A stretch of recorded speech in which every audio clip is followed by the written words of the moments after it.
Mountain Smith here. I am reading the Bible. I'm reading Genesis 16 today. As always, just my honest thoughts, seeing what comes up. I have read this once before. I've never read past the book of Genesis.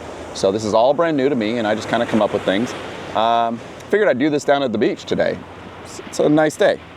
So, Genesis 16. So this is the birth of Ishmael. This is when a lot of stories start to kind of come forward, it seems like. We get into like Genesis 15, 16. So anybody who's new to reading the Bible like me, it's just kind of a good knowledge to have there. But in 15, Abram was just told by the Lord his descendants will have the Euphrates River, essentially the border of the Euphrates River all the way down to Egypt. So a lot for them. That's what the Lord has promised him for his descendants, which I think are like 400 years later. So getting into, I don't know if you guys heard that. That's the fun of the ocean. There's always stuff. All right, so getting into Genesis 16 here. The birth of Ishmael. Well, it's kind of really bright out here. Hopefully I don't have to put on my sunglasses. The birth of Ishmael. Now Sarai, Abram's wife, had not been able to bear children for him, but she had an Egyptian servant named Hagar.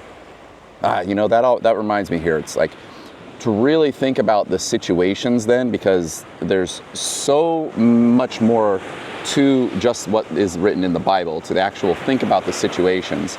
You've got Sarai and Abram. She hasn't been able to bear children, and that's, you really think about that for somebody who wants to bear children. It's a very difficult thing to think about. All right, so now Sarai, Abram's wife, had not been able to bear children for him, but she had an Egyptian servant named Hagar. So Sarai said to Abram, "The Lord prevented me from having children, so go and sleep with my servant." I forgot about that. She's like, you know what? You need to have children. So you, Abram, go do it. Go have sex with my servant. Why not? Perhaps I can have children through her. And Abram agreed with Sarai's proposal. So Sarai, Abram's wife, told Hagar, the Egyptian servant, and gave her to Abram as a wife. This happened 10 years after Abram had settled in the land of Canaan. Right. So Sarai is giving up her servant. She's like, Abram, you go ahead and Hagar, the Egyptian servant, and gave her to Abram as a wife. So now Abram, I guess this means he has two wives, right? Is that what we're understanding here? So Abram had sexual relations with Hagar, and she became pregnant. But when Hagar knew she was pregnant, she began to treat her mistress Sarai with contempt. Then Sarai said to Abram, "This is all your fault. I put my servant into your arms, but now that she's pregnant, she treats me with contempt." Oh. I mean, Sarai, you did say, go ahead and have sex with my servant. Like, so Abram is now stuck in the middle, like, you told me to do it.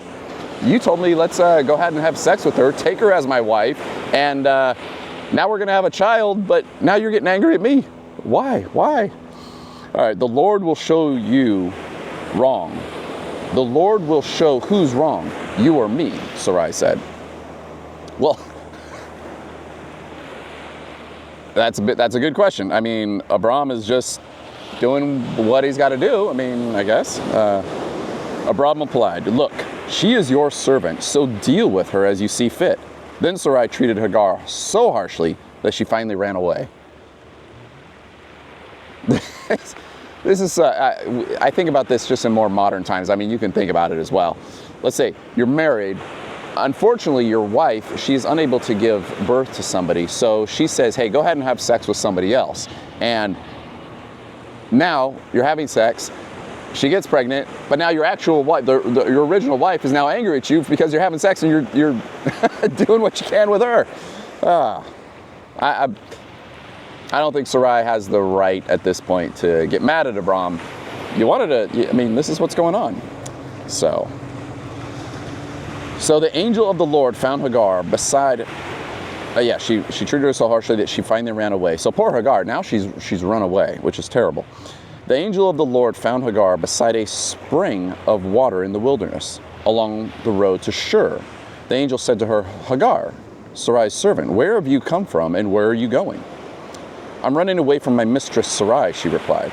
The angel of the Lord said to her, "Return to your mistress and submit to her authority." Then he added, "I will give you more descendants than you can count." That's That's interesting here. So the angel, it specifies he, so we're assuming the angel's a man. I don't know, can angels be women as well? Or can they just be men? I don't know. He's telling her, go back, be submissive, submit to her authority, Sarai's, and the angel will then give Hagar as many descendants as she can count. And the angel also said, you are now pregnant and will give birth to a son. You are to name him Ishmael, which means God hears. For the Lord has heard your cry of distress. This son of yours will be a wild man, as untamed as a wild donkey. I remember that one. It's kind of funny. He will raise his fist against everyone, and everyone will be against him. Yes, he will live in open hostility against all his relatives. Okay, so I remember reading that once before, and maybe this angel is saying that Ishmael will live in open hostility against all his relatives because he is being born to the servant. Is that the reason why he's going to live in open hostility against all his relatives, and he'll raise a fist against everyone? I wonder if that is the reason why, because it's not being born to Sarai, but being born to Hagar. So Hagar is the mother of Ishmael, which Abram and Hagar are going to breed. How do we say that? Ishmael. All right. So, therefore, Hagar used another name to refer to the Lord who had spoken to her. She said, you are the God who sees me. She also said, have I truly been the one who sees me? So that well was named Lai Roy, which means well of the living one who sees me. It can still be found between Kadesh and Bered. So Hagar gave Abram a son, and Abram named him Ishmael. Abram was 86 years old when Ishmael was born. All right. I think I don't know where the story goes with Ishmael or where down the line of the Bible, because I've never read anything further, but it does seem important somewhere, obviously. I mean, Ishmael is obviously very important to all things here. Okay.